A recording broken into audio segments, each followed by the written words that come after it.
Boa noite, pessoal. Aqui é o professor Rodrigo Malara novamente, na disciplina Sistemas Operacionais. Hoje nós vamos para o segundo tópico, que vamos conversar sobre processos e threads. Então, nessa aula, nós temos por objetivo abordar o que é um processo, a sua estrutura, quais os estados que um processo pode assumir e quais são as implicações nas mudanças de estado de um processo. Também vamos estudar o que são threads e depois vamos categorizar as threads em threads de usuário e threads de núcleo. Vamos começar então com o conceito de processo. Segundo Tannenbaum, um dos autores dos livros da nossa bibliografia, o processo ele é uma abstração de um programa em execução. Porém, mais formalmente, um processo computacional ou simplesmente processo, ele pode ser entendido como uma atividade que ocorre em meio computacional, usualmente possuindo um objetivo definido, tendo duração finita e utilizando uma quantidade limitada de recursos computacionais. Bastante coisa, né? Aqui nós temos alguns eventos que levam à criação de processos no sistema, como, por exemplo, a inicialização do sistema, o boot. No Unix, esse processo é conhecido como init, ou seja, a inicialização da máquina.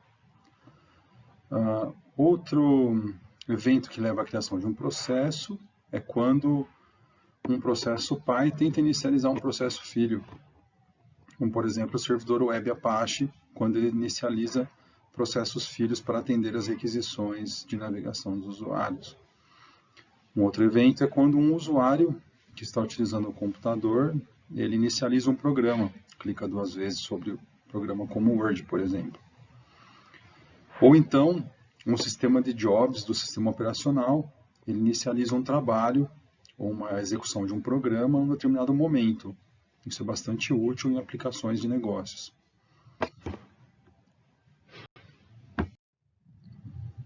Em contrapartida, nós também temos os eventos de finalização de processos. Existe a saída normal, que seria a saída voluntária, o processo terminou de executar o seu trabalho, o usuário selecionou sair no programa, clicou no X da janela, coisas assim. Ou então, se ocorreu um erro na execução do processo e ele capturou aquele erro, recebeu uma mensagem instrutiva para o usuário que um erro ocorreu, que ele não poderia prosseguir, e o próprio processo ele se termina, né? ele finaliza a sua própria execução. Existe um terceiro cenário em que o processo ele acaba sendo vítima de um erro fatal, uma divisão por zero, por exemplo, e acaba sendo terminado pelo sistema operacional. Uma outra situação é quando o processo ele é morto por um outro processo. Como, por exemplo, você está executando um programa no sistema operacional Unix, ele para de responder, ou ele congela a tela, você pode abrir um terminal, um modo texto, e executar o comando kill com o número do processo que congelou. Então, um processo está mandando um sinal de finalização para o outro processo, e o sistema operacional realiza o término.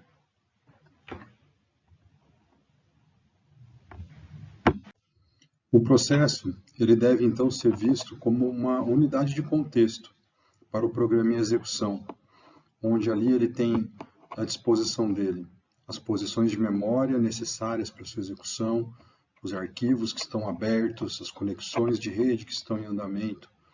Então, o processo deve ser visto como um container, né, de recursos que são utilizados para a execução de um certo programa. Uma outra informação que vale a pena compartilhar com vocês é que nos computadores de hoje, os processos, eles coexistem na memória RAM do computador, ou seja, sempre teremos mais do que um processo em execução ao mesmo tempo, na verdade, podendo chegar a centenas deles. E para que isso funcione apropriadamente, é necessário que exista um nível de isolamento entre esses processos para que um processo não interfira com o outro processo. E essa isolação que é realizada, né, pelo sistema operacional e pelo hardware, ele se dá com a ajuda de recursos do próprio processador, onde são carregados registradores de limite para o processo atual, de forma que o processo atual, que está em execução naquele momento, não consiga utilizar posições de memória que não são dele, né? Eu também não consiga abrir arquivos que estão abertos por outros processos, não consiga ouvir portas de rede que estão sendo ouvidas por outros processos. Então, deve existir esses níveis de proteção e isolação entre os processos, para que eles funcionem de maneira isolada. Neste diagrama, nós temos a ilustração do que foi falado no slide anterior, onde nós temos o processo A com suas tarefas, suas páginas na memória RAM, os arquivos que estão abertos, as conexões em rede que estão disponibilizadas para esse processo. Depois nós temos o processo B, que também tem seus arquivos, as suas conexões, a memória que ele ocupa e as tarefas que estão sendo executadas dentro desse processo. E esses processos, né, eles interagem com o núcleo, onde ocorrem as chamadas ao sistema operacional para se realizar as tarefas que são de responsabilidade do sistema operacional. Então aqui a gente completa aquela ideia, né, de que o processo ele acaba congregando todos os recursos necessários para a execução de um programa específico. Muito bem, agora nós vamos falar rapidamente da representação de um processo na memória RAM do computador. Então, o processo ele é composto não somente pelo programa ou pelo código binário daquele programa que será executável, né? O código binário ele é totalmente necessário. É ali que está o programa, a lógica de execução de um determinado programa. Então, essa parte, né, o código binário do programa, né, o programa executável, ele vai ficar residente nessa área chamada de texto, também conhecida como text em inglês. Depois nós temos mais 3 regiões no processo, ok?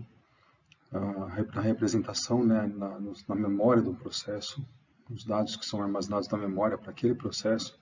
A segunda região seria a região dos dados, que é onde ficam as variáveis alocadas estaticamente, as variáveis que o compilador ele conhece o tamanho dessas variáveis em tempo de compilação. Né? Um vetor com tamanho definido, uma variável inteira, uma variável float, todas aquelas que são alocadas estaticamente durante a execução do programa. Depois, a terceira região que nós temos é a lacuna. Ela também é conhecida principalmente por desenvolvedores Java como a heap. Então, essa lacuna é onde são colocadas as estruturas de dados alocadas dinamicamente. Todo objeto que você dá new, numa linguagem de programação orientada a objetos, todo malloc que você faz na linguagem C, todo new que você executa no C++, todos esses objetos que são criados dinamicamente durante a execução de um programa, eles são colocados na lacuna. E essa lacuna, com uma própria seta que ela denota, essa lacuna, ela pode crescer. Ela pode, à medida que você necessita de mais espaço em memória RAM, a lacuna cresce. O sistema operacional ele aumenta essa lacuna, esse espaço, né, onde são armazenados as variáveis alocadas dinamicamente, ou as estruturas de dados, ou os objetos alocados dinamicamente, ou os vetores alocados dinamicamente. Tanto faz, são espaços de memória que são solicitados pelo seu programa no momento da execução, cujo tamanho só é conhecido durante a execução. Então, isso aqui seriam os dados que são armazenados na lacuna. E por último, nós temos a pilha. Né? Se você reparar, a pilha também é uma parte do processo, ela cresce para baixo, como a seta ela já demonstra aqui, tá ok? E nós vamos falar sobre a pilha no próximo slide. As pilhas, elas são uma estrutura de dados que é bastante conhecida de todo profissional que faz um curso superior na área de computação, e elas são utilizadas em alguns lugares nos sistemas operacionais. Aqui na área de gerenciamento de processos, as pilhas são utilizadas para armazenar os argumentos dos métodos ou das funções que são chamadas durante a execução de um programa. Então, toda vez que ocorre uma chamada a um procedimento ou a uma função, os argumentos daquela função ou procedimento ou método, tanto faz, os argumentos são colocados temporariamente na pilha, utilizando a função push. Então, antes de chamar o procedimento ou função ou método, são colocados os argumentos daquela função ou método na pilha. Então, depois, a próxima coisa que vai acontecer, a função ou método ou procedimento vão ser chamados. Enquanto estiver iniciando a execução dessa função ou método, os parâmetros são lidos, e ao término, quando aquela função ou aquele método termina de executar, os parâmetros são desempilhados. Então, dois erros muito comuns que estão associados tanto à lacuna quanto à pilha de um processo, eles são bastante emblemáticos e conhecidos dos profissionais de computação. Então, vamos começar com o erro da lacuna. Então, quando você recebe uma mensagem de um programa de que houve o término da memória necessária ou disponível, mais conhecida como out of memory error, em algumas linguagens orientadas a objeto, então quer dizer que não foi possível expandir a lacuna. Foi solicitado pelo programa mais espaço em memória, foi solicitado um aumento da lacuna para colocar mais dados, mas o sistema operacional disse que não tem mais espaço. Então, nós temos nesse caso o out of memory error.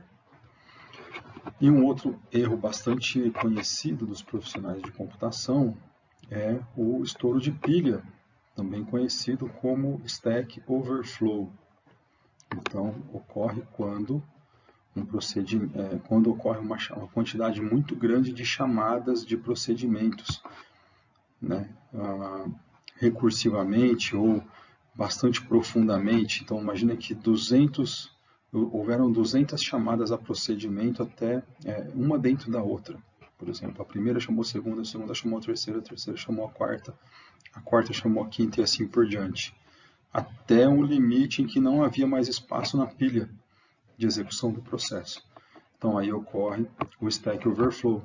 O Stack Overflow ocorre muito frequentemente quando estamos fazendo aquele programa fatorial na disciplina de estruturas de dados, onde nós estudamos a recursividade, que é bastante importante para utilizar em algumas estruturas como árvores, por exemplo, que são naturalmente recursivas. Então, o Stack Overflow seria o estouro de pilha, nada mais é do que o término do espaço disponível na pilha para colocar mais argumentos, porque a quantidade de chamadas sucessivas foi muito alta. Beleza, pessoal, e a gente segue com o conteúdo. Muito bem, os processos, eles possuem estados, ok? Tanto faz o sistema operacional que você estiver utilizando, você vai ter estados de processos. Então, nós temos aqui o diagrama de estados, ele é bastante comum, né? Ele é bastante difundido, ele é bastante importante, né? A gente tem que ter um conhecimento bacana disso daqui, porque somos usuários de sistemas operacionais, desenvolvemos aplicações que vão ser executadas sobre os sistemas operacionais. Então, tanto faz se você está usando Windows, ou Linux, ou Debian, ou FreeBSD no caso, né, que seria uma distribuição diferente, ou macOS, ou até mesmo os sistemas operacionais para dispositivos móveis, você vai acabar tendo o mesmo tipo de funcionamento, né? Os processos podem estar, a princípio, em 3 estados, sendo eles o estado executando, e quando o processo está na CPU sendo executado naquele específico momento, você tem o estado pronto, que é quando o processo está aguardando a vez dele para executar, mas ele não está executando naquele exato momento, ele poderia estar, ele está pronto para executar, mas ele não está executando efetivamente, ele está aguardando a CPU. E temos o estado bloqueado. Isso significa que um processo nesse estado não pode ser colocado em execução naquele exato momento. Ele está bloqueado, ele não deve ser executado por enquanto. Ele está aguardando que um evento externo aconteça, externo a ele. Tá? Um evento externo ao próprio processo aconteça para que ele seja liberado, para que ele possa voltar a executar. Então, são esses os estados. E aí nós temos as transições entre esses estados. A primeira delas seria a transição do estado executando para o estado bloqueado. Essa transição é importante e nós vamos detalhar ela no próximo slide. Depois nós temos a transição do estado executando para o estado pronto, também é bastante importante. É quando um processo que ficou executando, pelo tempo que ele poderia ficar executando, ele é retirado do processador para dar a vez para outro processo executar. A terceira mudança de status é quando o processo está pronto e ele vai ser colocado em execução. E a quarta mudança de status é quando um processo que estava bloqueado, ele deixa de estar bloqueado e ele fica pronto para ser colocado em execução. Então, nunca vai acontecer de um processo bloqueado entrar direto para o estado executando, até porque naquele momento um outro processo pode estar ocupando o processador. Tá legal? Então, esses aqui são os estados que um processo pode assumir. E nós vamos ver com um pouco mais de detalhe essas transições entre os estados, principalmente a transição 1, 2 e 4. Elas ocorrem em circunstâncias diferentes. Muito bem, vamos pensar então na transição número 1, que é quando um processo está executando e ele é colocado no estado bloqueado. Então, essa transição ocorre quando o processo solicita a realização de uma atividade para um dispositivo de entrada e saída, como o disco rígido, por exemplo. O processo ele solicita, por exemplo, a escrita de dados num arquivo. Tá? Porém, o dispositivo de entrada e saída ele é demasiadamente lento quando é comparado com o processador. Então, seria um desperdício muito grande de recurso, de tempo de processamento, caso o processador ficasse aguardando o término da escrita em disco. Então, isso não ocorre. O processo que pediu para escrever em disco, ele é colocado no estado bloqueado por alguns instantes. O comando é enviado para o disco começa a realizar aquele comando de escrita ou de leitura. Quando o comando ele é finalizado no dispositivo, o dispositivo ele lança uma interrupção. E é isso que nós vamos ver no próximo passo. Tá? E aí ocorre o desbloqueio daquele processo. Então, aí nós já temos a transição número 4 do nosso gráfico, que é quando um processo sai do estado bloqueado e vai para o estado pronto, que é quando o dispositivo de entrada e saída finaliza a realização daquela atividade, ele lança uma interrupção de hardware para o processador. O processador, ao término da execução daquela instrução que ele está executando, ele verifica se teve uma interrupção, será verificado que sim, que teve uma interrupção, que, por exemplo, o HD lançou uma interrupção dizendo que ele terminou de fazer o que ele tinha que fazer. Essa interrupção é repassada para o sistema operacional, para a rotina de tratamento de interrupções. Essa rotina de tratamento de interrupções vai identificar, fala qual que era o processo que estava aguardando o disco rígido terminar de trabalhar. É o Word, por exemplo. Tranquilo, desbloqueia o Word então e coloca ele no estado pronto, porque ele pode voltar a executar. Tá? E aí finaliza, né, esse status bloqueado do processo. Ele deixa de estar bloqueado, ele fica pronto para ser escalonado novamente. Depois nós temos a mudança de status do executando para o pronto. É quando um processo ficou executando o máximo de tempo que ele podia no processador, só que ele não pode ficar lá para sempre. Ele tem que deixar outros processos executarem. Então, o processo ele acaba saindo desse estado e indo para o estado executando e indo para o estado pronto, assim que o quantum desse processo termina. E o quantum é a quantidade máxima de tempo que um processo tem para executar no processador. É bastante raro você ter processos usando todo o quantum. É muito mais comum o processo executar por exemplo, 10 milissegundos, que dá para fazer muita coisa, o processador é muito rápido. Tá? Nesses 10 milissegundos ele executa e faz uma requisição de entrada e saída colocado no estado bloqueado, aguardando pelo término do processamento. Então é bastante mais comum os processos passarem pelo estado bloqueado e irem para o estado pronto do que sair do executando e ir direto para o pronto por término de quantum. Tá? Então, essa seria a mudança de estados, né, que ocorre nessa circunstância, quando o processo usou todo o tempo que ele tinha disponível para executar. E como que ocorre? Como é que o sistema operacional sabe que chegou a hora daquele processo? Como é que o sistema operacional é avisado que já gastou o seu quantum, o processo gastou todo o seu quantum executando, né? Então, existe um dispositivo de hardware chamado o relógio ou clock da máquina, que ele é gerado para se gerar interrupções a cada X milissegundos. Então, esse dispositivo é o mesmo dispositivo que controla a frequência do processador. Tá? Ele tem um contador interno que sempre que é zerado, ele gera uma interrupção e ele reseta o contador para um valor positivo. E depois ele vai decrementando até chegar em zero. Quando chegar em zero, ele gera outra interrupção.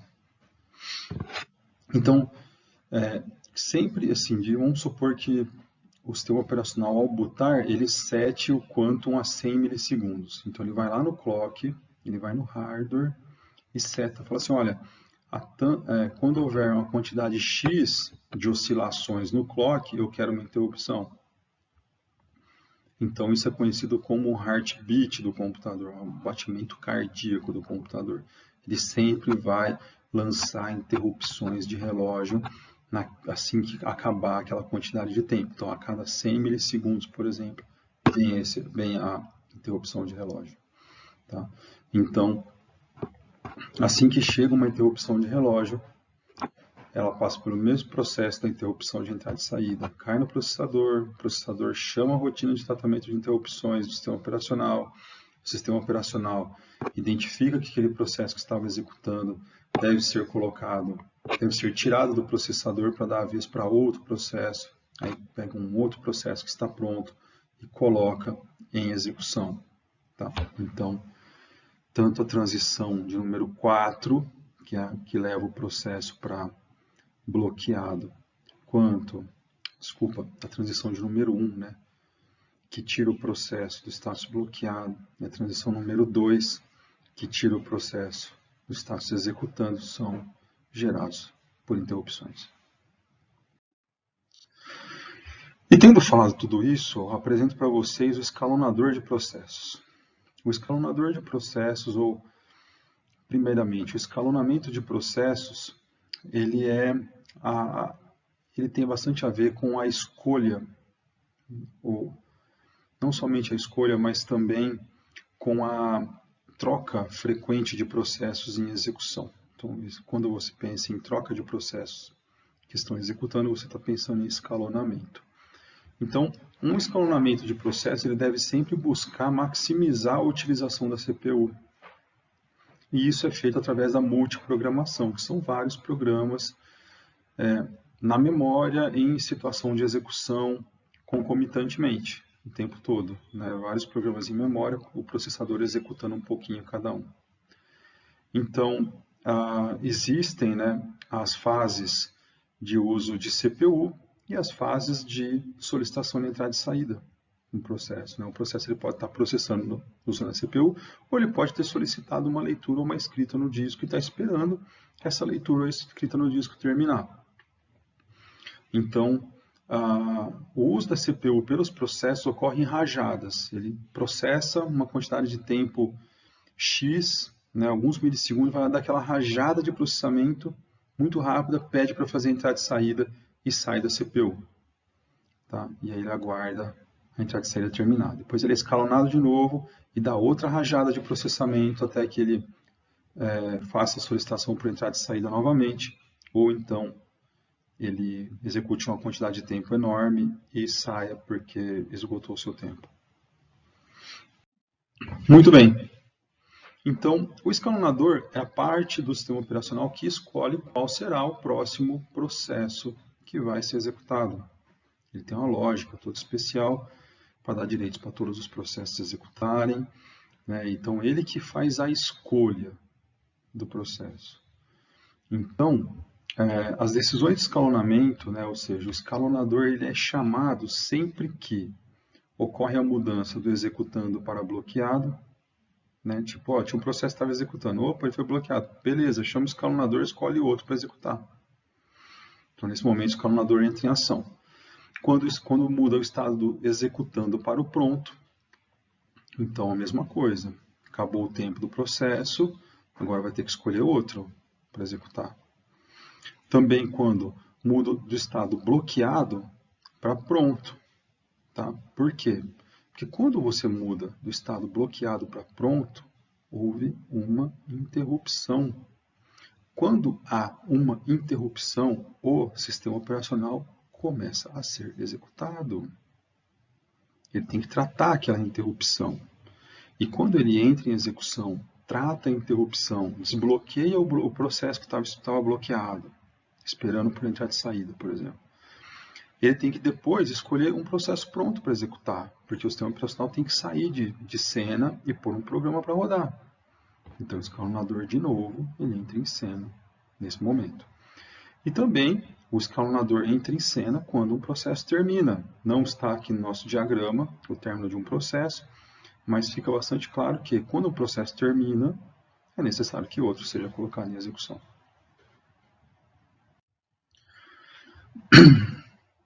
Então, aí surge um conceito de preempção e não preempção. Tá?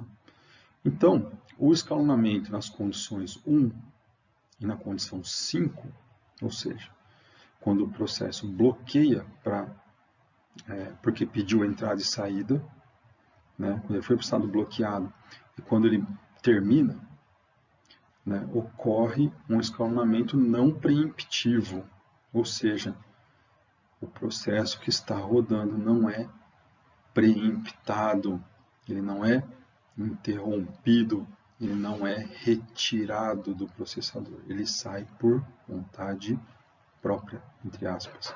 Tá? Ele não vai ser interrompido, então ele não vai ser preemptado. Então, as outras situações, no caso da situação 4 e da situação 2, ocorre preempção. Ocorre a interrupção. Tá? Troca de contexto, escalonamento. Tá legal? E aí, para a gente já ir terminando essa parte de escalonamento de processos, eu vou apresentar para vocês o dispatcher, ou o despachante de processos. O dispatcher ele é colega do escalonador de processos e ele é um módulo do sistema operacional que faz a troca de processos que estão em execução. Ele tira um processo que estava em execução e coloca outro. Ele é o despachante de processos, ele é responsável por fazer a troca de contexto. Tá? Então, esse é o despachante, que inicia, sempre troca o processo, ele faz o trabalho de ir lá nos registradores, pega todas as informações do processo, salva na tabela de processo, depois pega outro processo na tabela de processo, coloca os dados no registrador, inicia a execução daquele processo. Muito bem, então, quando a gente pensa no uso do escalonador, geralmente a gente está pensando em sistemas multiusuários. Então, é sempre bastante óbvio que nós sempre vamos ter menos processadores do que processos. Então, mesmo que você tenha uma máquina com 16 núcleos, se você dá Ctrl Alt Del no Windows, ou se você dá um top, um htop no Linux, você vai ver que tem muito mais processos do que processadores. Então, é necessário que haja um revezamento, o processador processe um pouquinho cada processo.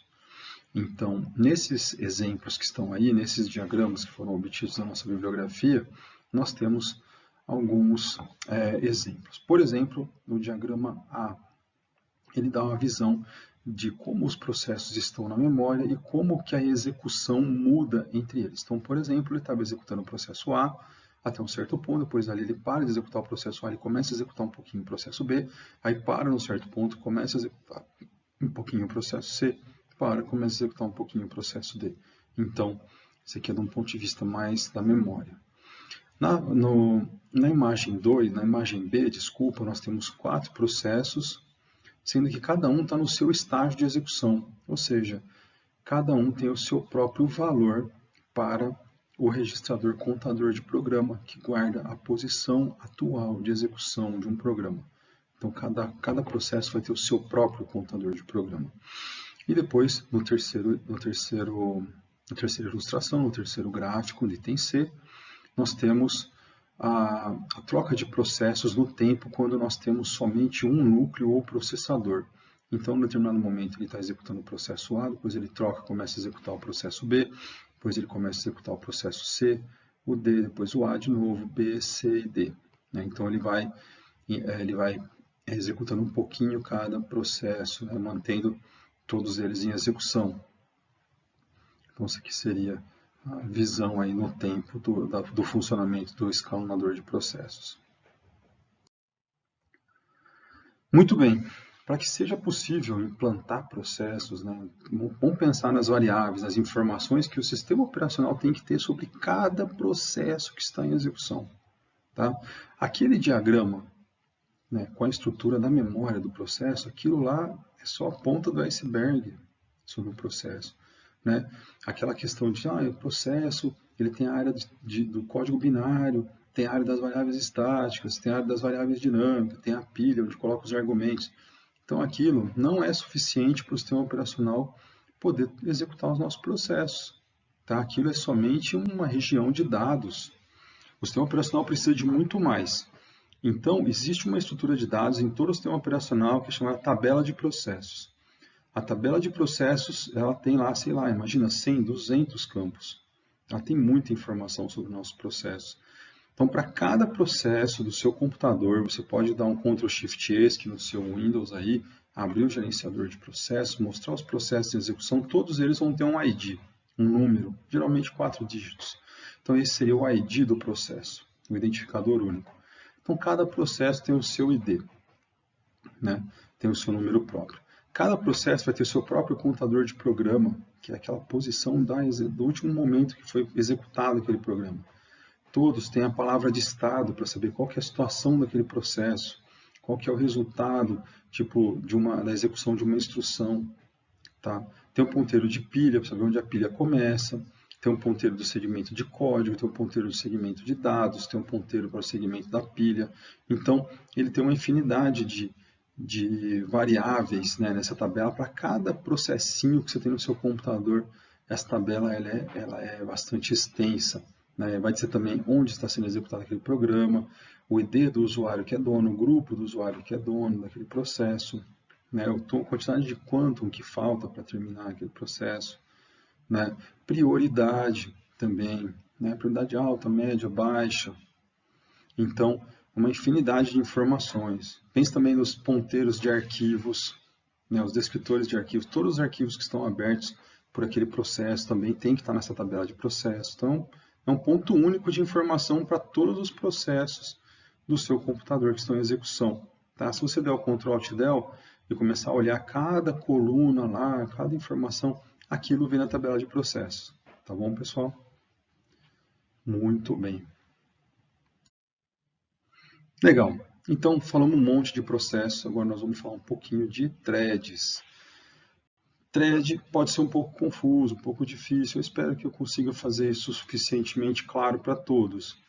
Mas, no ponto de vista histórico, os sistemas operacionais eles suportavam, né, no começo, somente um thread ou uma tarefa por processo. Dentro de um processo podia ter somente uma tarefa sendo realizada. Tá? E à medida que essas aplicações começam a ficar mais complexas, essa restrição começa a ser muito pesada. Né? Imagina quando surgiu o editor de textos. Não sei aí quantos de vocês já chegaram a refletir a esse respeito, mas quando você está usando um editor de textos, né, que tem um pouquinho mais de recurso, como por exemplo o corretor ortográfico, quando o seu editor de texto tem um autosave, por exemplo, ele salva automaticamente de X em X minutos, ou então o seu editor de texto ele tem a capacidade de organizar o texto, dar sugestões, né? Muitos editores de texto, eles dão sugestões de layout. Então, várias coisas estão acontecendo no momento que você está digitando. Né? Pelo menos 3 tarefas ocorrem: autosave, verificador ortográfico e o layout. Né? Você está digitando ali, está aparecendo letra na tela, está justificando, está centralizando, está fazendo alguma coisa. Então, essa restrição de uma tarefa só por processo, ela começou a ficar muito limitante. Tá? Então, os processos, né, para ficar mais funcional para os programadores, era necessário que dentro do mesmo processo eu pudesse ter várias tarefas acontecendo ao mesmo tempo. Então, é o exemplo aí do editor de textos, por exemplo. Tá? Ou então, na hora que você está jogando, pensa só, né, num jogo em que você tem algumas coisas acontecendo pela própria engine do jogo, né, os seus adversários que são operados, né, pela inteligência artificial do jogo. Então, uma tarefa só dentro de um processo não durou por muito tempo. Então, em meados da década de 80, isso já era uma grande limitação. Então, surgiu o conceito de threads, que são tarefas internas dentro de um mesmo processo. São subdivisões ou são processos leves, vamos dizer assim. Então, eles desacoplam os recursos de execução, né, os recursos da execução. Então, você pode ter várias tarefas ou várias linhas de execução dentro de um único processo, utilizando o mesmo espaço de memória, os mesmos arquivos abertos, as mesmas conexões de rede, tudo. Você pode ter esses mesmos recursos sendo utilizados por várias tarefas que ocorrem concorrentemente, ao mesmo tempo, cooperando para dar uma experiência melhor para o usuário, cooperando para resolver melhor o problema do usuário. Então, uma coisa bastante legal é que um thread, que é essa tarefa interna dentro do processo, ela é muito leve, é muito fácil, simples de ser criado. Né? Não tem que criar espaço em memória, não tem que ficar criando as variáveis estágio, dinâmica, não tem que criar pilha para ele. Então, tipo, a inicialização de um thread é muito rápida. Né? Não tem que ficar reabrindo arquivos e lidando com questões de proteção. Olha, está acessando, não está acessando. Não, tudo ocorre dentro do contexto ali do processo. Tá? Tudo está aberto. O que tem de global no processo, o thread vê. Então, ele acaba sendo bastante rápido para ser criado e destruído. Sua execução também é bastante otimizada. E os estados que um thread pode assumir são os mesmos que um processo pode assumir também. Tá? Então, apenas não vamos ficar entrando em detalhes, mas são os mesmos estados. Então, é uma maneira, né, os threads são uma maneira do processo se dividir, né, de poder realizar várias coisas ao mesmo tempo reaproveitando todo aquele container de recursos que foi criado, tá? Então, como já foi dado o exemplo do corretor ortográfico, do autosave e da digitação do editor de texto, por exemplo, né? Então, é bastante útil. Hoje em dia, não se sobrevive mais sem esse conceito de threads. Então, aqui nós temos um exemplo típico, né? No lado esquerdo, nós temos 3 processos, sendo que cada um desses processos tem uma thread apenas. E do lado direito, nós temos um processo com 3 threads. Então, são 2 maneiras de você ter 3 threads em execução no computador. Uma thread por processo, ou então um processo com 3 threads. Tá? Muito bem. Aqui nós temos os recursos que são compartilhados entre todas as threads de um processo e os recursos que cada thread tem o seu, né?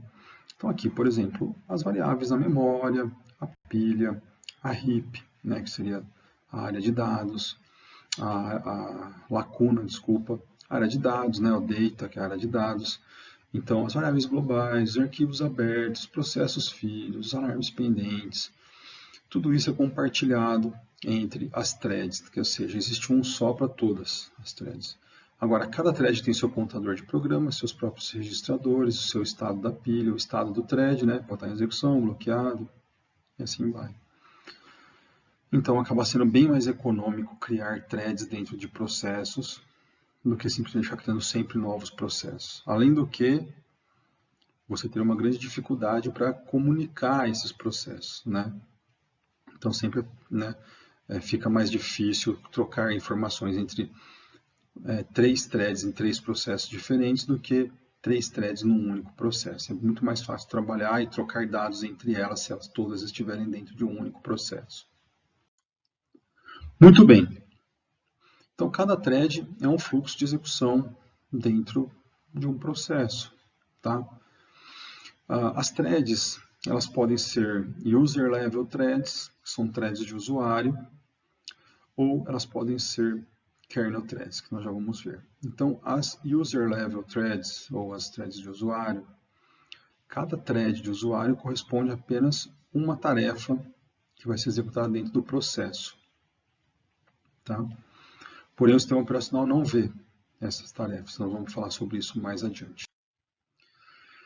E o outro jeito de trabalhar com threads são as kernel level threads, ou as threads de núcleo, tá? Que são aquelas threads que são conhecidas pelo núcleo do sistema operacional, tá?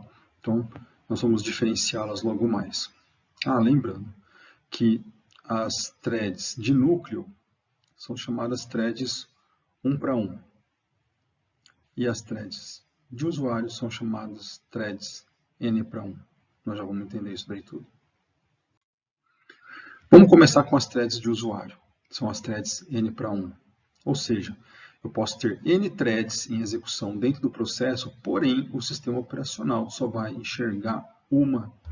Isso aqui foi muito utilizado na época de transição entre os sistemas operacionais que não sabiam o que era thread e os sistemas operacionais já na década de 90 que suportavam threads. Então, as threads elas eram implementadas como uma biblioteca, né, que era vendida pelos desenvolvedores de bibliotecas na linguagem C, por exemplo. Né? Assim, olha, eu estou vendendo aqui uma biblioteca para trabalhar com threads em sistemas operacionais que não suportam threads. Isso era comum. Tá? Então, o sistema operacional, naquele processo, ele pensava que tinha uma thread só, mas na verdade não. Dentro do processo, ele estava gerenciando várias threads. Então, ficava meio invisível para o sistema operacional que aquele processo tinha threads. Tá? Isso era bastante útil, né, naquela época, né, e necessário até nos primeiros jogos, tá? Sistemas de simulação, porque o sistema operacional não suportava threads, mas mesmo assim era necessário ver os minions andando para lá e para cá nos joguinhos, né, em tempo real, tipo, vários, cada um indo para um lado e você indo para o outro. Então, era super necessário ter o conceito de threads, mesmo que o SO não suportasse. Então, essas são as threads em nível de usuário. Então, aqui nós temos graficamente o exemplo disso. Aqui nós temos um processo Dentro do processo temos 3 threads, mas para o núcleo do sistema operacional, esse processo tem uma thread só. Mesma coisa acontece com o processo B aqui, que tem 5 threads, mas para o núcleo do sistema operacional pensa que é uma só. Tá? Então fica escondido do SO, essa thread de usuário. A thread de usuário apresenta alguns problemas. Tá? O mais grave desses problemas é relacionado com entrada e saída. Se você prestou atenção naquilo que eu falei alguns slides atrás, se um processo solicita uma operação de entrada e saída, acontece o que com esse processo? Isso mesmo, ele é bloqueado. Só que se ele tiver 100 threads dentro dele para um jogo, e uma thread, umazinha só, solicitou entrada e saída, o que vai acontecer com as outras 99 threads? É isso mesmo, elas vão ser pausadas junto com aquela thread que solicitou para fazer entrada e saída. Então, a entrada e saída realizada por alguma thread, ela bloqueia o processo inteiro. Isso é um dos problemas dos threads de usuário, tá? Que ele suspende todas as threads quando uma thread só faz entrada e saída. Um outro problema é a respeito da divisão do processador. Imagina só que você tem um processo, agora não é jogo não, vamos pensar que a gente tem um sistema, nós montamos um servidor Linux para ser servidor de internet, servidor web. E aí nós instalamos o Apache lá, para servir as páginas HTML da web. Muito bem. E esse Apache é um Apache antigo, que ele funciona em cima de processos. Porém, ele utiliza threads internamente. Tá? Então, o sistema operacional não enxerga essas threads. Só o Apache, lá dentro dele, ele sabe que tem threads, mas o sistema operacional não sabe. Então vai ter o Apache rodando e depois tem um outro processo qualquer do sistema operacional, por exemplo, MySQL rodando. Tá? Então mesmo que o Apache tenha 100 threads e o MySQL tenha, sei lá, 10 em execução concorrente ali ao mesmo tempo, tá? Então ele não vai dividir igualmente o processamento entre as threads. Ele vai dar a mesma quantidade de processamento para o processo 1, a mesma quantidade para o processo 2. Então as 100 threads do Apache vão ter muito pouco tempo para executar, enquanto que as 10 threads do MySQL vão ter 10 vezes mais tempo por thread para executar. Tá bom? Então seria essa o segundo problema, né, dos user level threads. Muito bem. Depois nós falamos das vantagens do user level threads, tá, no final. Aí aqui nós temos as threads de núcleo, tá, que elas aí nesse caso das threads de núcleo, que nós estamos agora na thread 1 para 1, o sistema operacional, eles enxergam as threads. Então se eu tiver um processo com 3 threads e essas 3 threads são de núcleo, o SO vai escalonar 3 threads como se fossem 3 processos. Tá? Então isso dá muito maior previsibilidade da coisa. Né? Os threads são escalonados individualmente pelo sistema operacional, dá um grau de confiabilidade maior, um grau de independência maior. Ó, fez entrada e saída, o thread 1 fez entrada e saída, o thread 2 continua rodando, não vai afetar. Tá? Então um thread não afeta o outro quanto ao uso da entrada e saída. Uma outra coisa é que os threads são escalonados individualmente. Então, provavelmente aquele processo que tiver mais threads, ele vai receber mais processador também. Tá? Porque ele tem necessidade de mais trabalho, que mais trabalho seja executado. Tá? Então, essas são as vantagens das threads de núcleo em relação à thread de usuário, que nós falamos agora há pouco. Né? Não vai ter mais aqueles problemas da thread de usuário. Muito bem, então aqui nós temos graficamente, né, um processo com 3 threads, o núcleo enxergando as 3, e um processo com 5 threads e o núcleo enxergando os 5 threads. Muito bem, então vamos pensar na thread de usuário. Né? Tá bom, Malara, ela bloqueia com entrada e saída. Pô, isso não é legal, né? Bloqueia todas as threads se uma thread só fizer entrada e saída. Isso não é bom. A thread de núcleo, de usuário, ela também acaba recebendo, os threads acabam recebendo menos processador, né? Se for muitos threads, por exemplo, realmente. Porém, a thread de usuário, ela é mais rápida, ela é mais leve, tá? Não fica envolvendo o núcleo a todo momento, né? Então, geralmente, elas são úteis em jogos que têm a quantidade muito alta de threads, e então permite uma troca de contexto muito rápida, né? A user level threads, tá? E você pode escolher as políticas de escalonamento de acordo com o que você quiser. Não é foco, né, na nossa disciplina entrar nessas políticas diferenciadas pela falta de tempo, mas você pode estudar sobre isso eventualmente, tá? Vou colocar alguma coisinha no Saiba Mais. Então essa aqui é a característica da thread de usuário. Rápida, porém tem aqueles dois problemas, né, do bloqueio de entrada e saída, divisão não muito boa do tempo de processador. E na thread de núcleo, né, ela acaba resolvendo o problema do bloqueio de múltiplas threads, porque uma fez entrada e saída, e dá um pouco mais de homogeneidade de tempo de execução entre as threads. Porém, ela é mais pesada, ela consome mais recursos. Tá? Ela é como se estivesse trocando processo, trocando de contexto num processo. Então, a troca, né, executa uma thread, agora troca para executar a segunda, troca para executar a terceira. Então, isso é um pouco mais moroso, porém mais confiável, né? Então, acaba sendo mais para ambientes que você precisa de mais previsibilidade, ambiente de negócio, né? Situações assim que não tem muito a ver com lazer, vamos colocar dessa forma, sei lá se isso seria apropriado, mas aplicações de negócios, acredito que os threads de núcleo são mais apropriadas. E deixando por último aqui um quadro, resumo para vocês, né, a respeito das threads de usuário, primeira coluna, thread de núcleo, segunda coluna, e a terceira coluna, que seria uma mistura entre as duas. Por exemplo, ter 100 threads de usuário rodando sobre 10 threads de núcleo, né? Então, a gente não falou sobre isso, mas é o meio termo entre os dois tipos de threads que nós estudamos até agora. Então, aqui nós temos a thread de usuário, né? Todos os n-threads do processo são mapeados em um único thread de núcleo. Local da implementação são bibliotecas no nível do usuário, complexidade baixa, custo de gerência para o núcleo é nulo, escalabilidade é alta, suporte a vários processadores não, a velocidade das trocas de contexto é rápida, a divisão dos recursos entre das tarefas é injusta, né? E aqui exemplos, né, de API, uma API que implementa isso, GNU Portable Threads. Então você poderia ter threads de usuário utilizando essa solução. Threads 1 para 1, né? Cada thread do processo tem um thread correspondente no núcleo.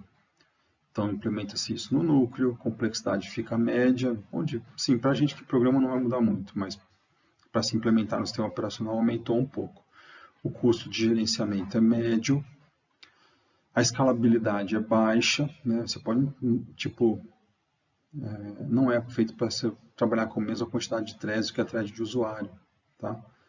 Suporte a vários processadores, sim, porque aí as threads podem ser escalonadas em processadores diferentes, né? Ela não vai ficar restrita somente àquele processador daquele processo. Divisão de recursos é mais justa. O Windows usa, Linux usa, tá? Depois nós temos o N para M, onde N threads de processo são mapeados no conjunto de M threads de núcleo. Vai estar implementado em ambos, né? Tanto na biblioteca quanto no núcleo. Complexidade é alta, né? O custo de gerenciamento disso é alto. A escalabilidade também é, né, mais alta do que o thread de núcleo puro. Suporta vários processadores? Sim, porque um thread de núcleo pode estar no processador 1, um thread de núcleo pode estar no processador 2. E acaba sendo rápido entre threads no mesmo processo e lento entre threads de processadores distintos, né, para troca de contexto. Divisão de recurso é variável, já começa a não ser tão previsível, né, como é que é a divisão de recursos. E aqui alguns sistemas operacionais que suportam isso, como o Solaris, o FreeBSD, por exemplo. Muito bem, pessoal. Agradeço a atenção até aqui. Acabou ficando uma aula meio comprida, né? Mas acredito que tenha valido a pena, espero. E nos encontramos no próximo módulo. Um grande abraço. Até.